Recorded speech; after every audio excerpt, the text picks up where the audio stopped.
రథసప్తమి వేడుకలకు తిరుమల రెడీ అవుతోంది. ఫిబ్రవరి 4న జరిగే వేడుకలను మినీ బ్రహ్మోత్సవంగా పిలుస్తారు. ఇక ఆ ఒక్కరోజు తిరుమలలో ఉదయం నుంచి సాయంత్రం వరకు 7 వాహనాలపై మలయప్ప స్వామి విహరిస్తూ భక్తులకు దర్శనమిస్తారు. రథ దేవస్థానం ఈ మధ్య జరిగిన తొక్కిసలాట నేపథ్యంలో టీటీడీ అధికారులు ఇప్పటికే అలర్ట్ అయ్యారు. గ్యాలరీల్లోకి వచ్చే వెళ్లే దారుల్లోకి భక్తుల ప్రవేశాల సందర్భంగా తగిన జాగ్రత్తలు తీసుకుంటున్నారు. అలాగే భద్రత, ట్రాఫిక్ సమస్యలు తలెత్తకుండా ముందస్తు జాగ్రత్తలు తీసుకోనున్నారు అధికారులు.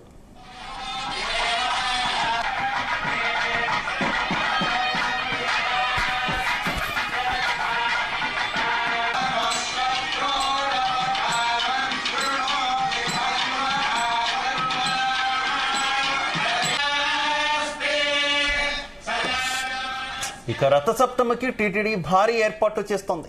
మలయప్ప స్వామికి ఆ రోజు 7 వాహనాల సేవ జరగనుంది.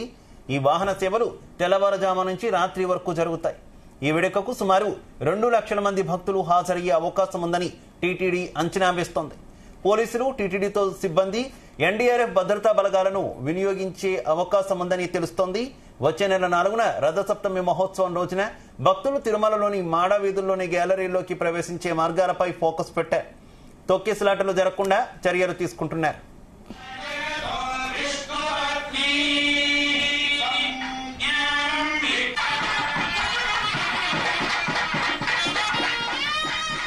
రథసప్తమి సందర్భంగా పలు సేవలు, ప్రివిలేజ్ దర్శనాలను ఇప్పటికే రద్దు చేశారు. అష్టదళ పాద పద్మారాధన, కళ్యాణోత్సవం, ఊంజల్ సేవ, ఆర్జిత బ్రహ్మోత్సవం, సహస్ర దీపాలంకార సేవలు రద్దు.